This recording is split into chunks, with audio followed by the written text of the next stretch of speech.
Sebagai pemain Tekken dari zaman dulu, saya terbiasa dengan game fighting 3D yang karakternya mengambil unsur martial arts dari dunia nyata. Ada yang jago tinju kayak Steve, ada yang jago taekwondo seperti Hwarang, ada beruang, ada juga keluarga yang hobinya saling lempar ke jurang.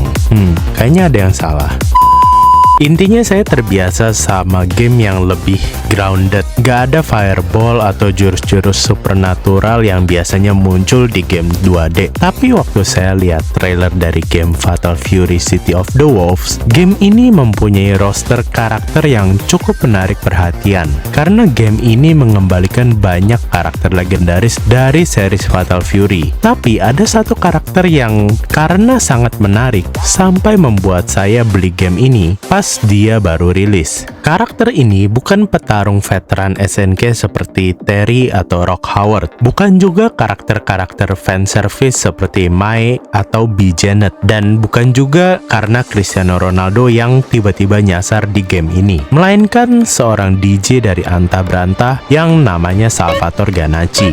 Jadi si Salvatore Fettuccini ini sebenarnya adalah DJ beneran yang ada di dunia nyata, cuma tiba-tiba jadi guest karakter di game ini. Awalnya semua orang di internet itu bingung, siapa sih Salvatore Fusilli ini? Nah, ternyata orang ini emang DJ aja yang emang cukup terkenal di kalangan musik modern. Dan sampai sekarang saya masih nggak tahu kenapa dari semua DJ di dunia, dia yang dipilih jadi guest karakter. Tapi setelah lihat video musiknya si Salvatore Bucatini ini, saya jadi paham sih, emang dia ini karakternya lucu, dan musiknya dia cukup oke kok buat musik DJ. Bahkan saya sekarang jadi suka dengerin lagunya dia buat hiburan pas lagi transport ke kantor. Dan si Salvatore ini niat banget juga untuk promosin game Fatal Fury. Dia buat lagu buat game ini, dan dia juga muncul di berbagai interview dan sampai pergi ke EVO Japan buat promoin game ini. Dia bahkan muncul di WrestleMania 41 buat promoin game ini. Sumpah, ini orang niat banget sih, dan banyak orang di komunitas FGC itu jadi respect banget sama dia, termasuk juga saya. Dan akhirnya ketika game Fatal Fury ini rilis, saya langsung beli dan saya coba. Dan di video kali ini saya akan ceritain pengalaman saya coba pelajarin main game fighting 2D dengan tanda kutip serius untuk pertama kalinya. Namun sebelum kita bahas lebih detail,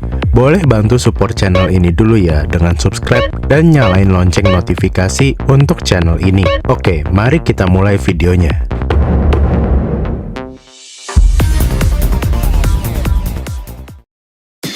Sebelum lebih lanjut, saya mau kasih disclaimer dulu. Saya itu nggak pernah seriusin main game fighting 2D sebelum nyoba si Fatal Fury ini. Karena sejak punya PS1, saya selalu main Tekken. Dan di Indonesia, di tempat arcade itu, lebih banyak mesin Tekken daripada mesin game 2D seperti Street Fighter atau King of Fighter. Tapi meskipun begitu, saya tahu basic dari main game fighting 2D seperti gerakan Hadouken dan gerakan Dragon Punch. Hanya saja, pengetahuan mengenai ngelakuin jurus-jurus ini ternyata tidak cukup untuk bisa seriusin main game 2D. Sama seperti semua fighting game lain, hal pertama yang saya lakuin ketika pertama kali main game Fatal Fury ini tentu saja adalah pelajarin karakter yang saya mau pakai, dan dalam hal ini adalah si Salvatore Ganacci. Dan disinilah saya berasa banget bedanya antara game 2D dan game 3D seperti Tekken. Di game 2D seperti Fatal Fury atau Street Fighter, kombonya itu lebih perlu timing.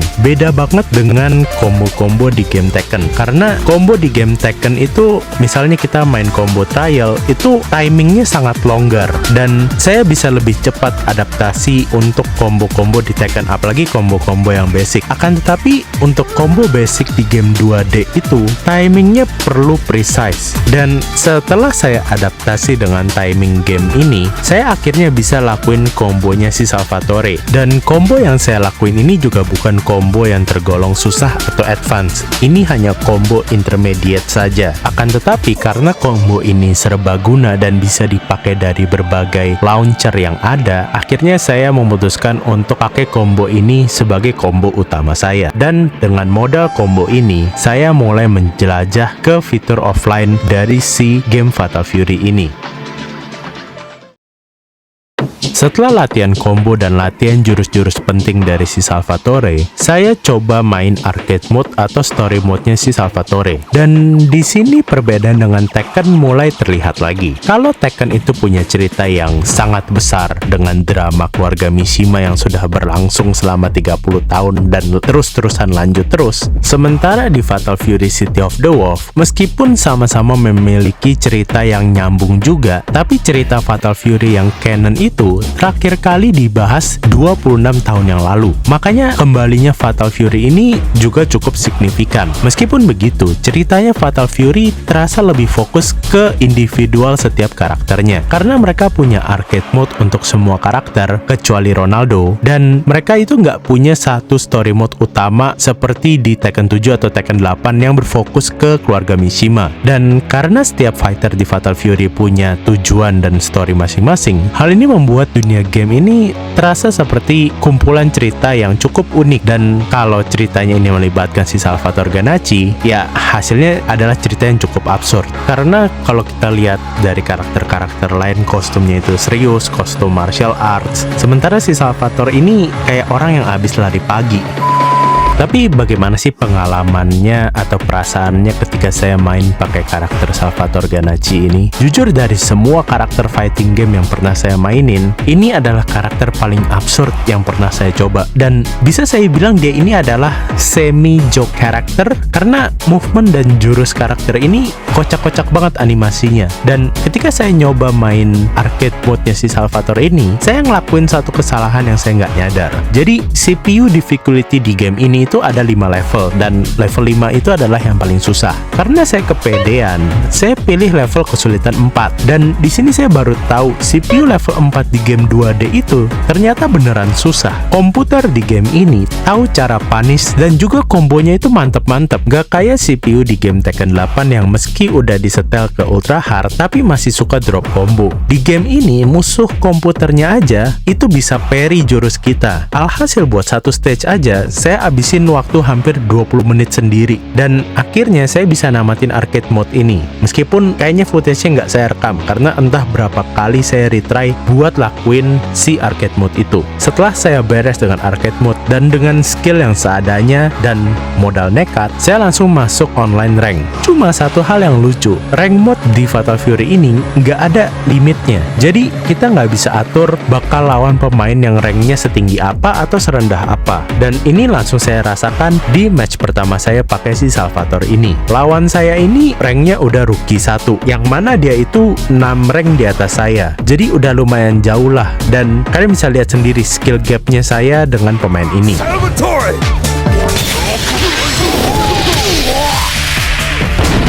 Turn it up! Lalu kalau kita mau lebih detail lagi bahas soal gameplay, tentu saja perbedaan terbesar antara Tekken dan Fatal Fury adalah game fighting 3D lawan game fighting 2D. Di Tekken kita bisa ngelakuin sidestep, sidewalk, dan dengan kemampuan bergerak 3D ini membuat movement menjadi sangat penting. Karena di Tekken kita bisa menang bukan karena kita kuasain combo, tapi karena kita bisa nge-counter jurus-jurus lawan kita dengan movement, dan lebih banyak option untuk nge-counter mix-up lawan kita. Jadi kita nggak harus selalu nebak antara jurus slow atau jurus mid lawan kita. Kita bisa melakukan sidestep ke arah yang tepat untuk mengcounter beberapa jurus secara sekaligus. Dan di Fatal Fury, karena ini adalah game 2D, kita nggak bisa sidestep. Ketika lawan nyerang, kita itu pilihannya cuma 2, standing block atau crouch block. Sebenarnya ada juga beberapa opsi lain seperti backdash atau juga throw cancel. Akan tetapi kita akan lebih sering ngelakuin tebak-tebakan di game 2D. Jadinya tempo gamenya juga berasa berbeda. Game Fatal Fury terasa seperti pertarungan untuk mendapatkan momentum. Sebagai contoh, begitu kita kena knockdown dan mepet ke tembok, kita harus nebak mix up. Dan yang paling sering adalah mix up antara throw atau kita bakal di low knockdown lagi. Jadi kalau kalian pikir 50-50 dan mix up di Tekken itu udah parah, jujur game 2D itu mix up-nya lebih banyak lagi dan lebih sering lagi. Tapi pada akhirnya saya pun adaptasi dan mulai ubah tempo mainnya saya. Dan saya bisa adaptasi di rank mode.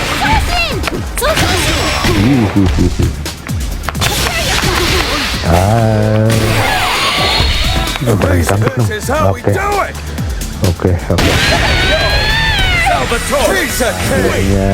Let's rank just up. call this one a learning experience. Okay. Keluar juga dari newcomer.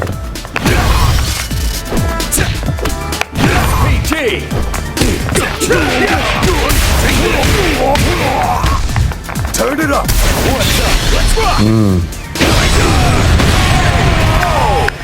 Tidak ada perlawanan. With ya. Yeah, bullseye. Getting hot around here. Turn it up.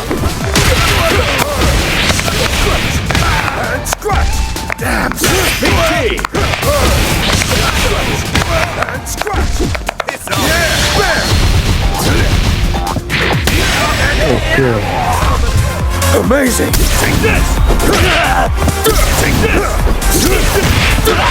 Oh, my knees. Let's rock. Oh, turn it up. Salvatore, fight, ladies and gentlemen. Question for you. You ask me if I'm okay, but then you check me with a buster. SPG!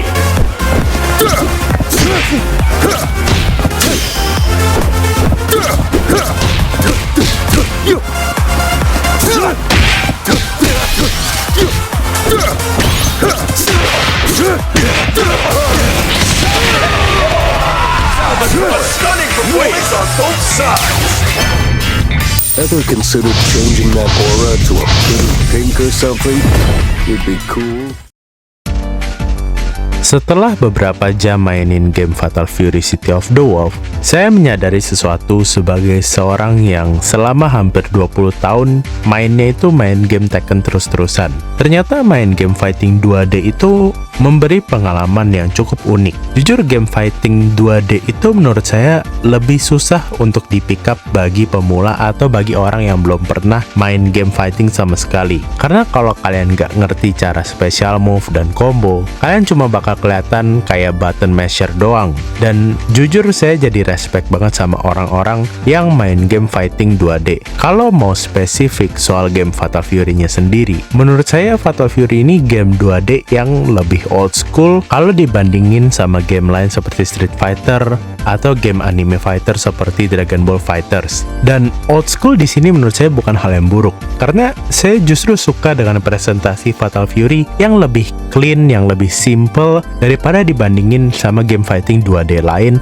yang presentasinya itu biasanya cenderung heboh. Lalu kalau ngomongin soal karakter Salvatore Ganacci ini, mungkin dia adalah salah satu karakter fighting game paling unik yang pernah saya mainkan. Karena dia itu bukan artis random yang dimasukin ke game. Salvatore Ganacci yang di dalam game Fatal Fury ini adalah persona dia yang kita lihat di pertunjukan-pertunjukan DJ-nya dia dan juga di berbagai music videonya dia. Kalau mau dibandingin, ini mirip ketika Negan dari Walking Dead masuk ke Tekken 7.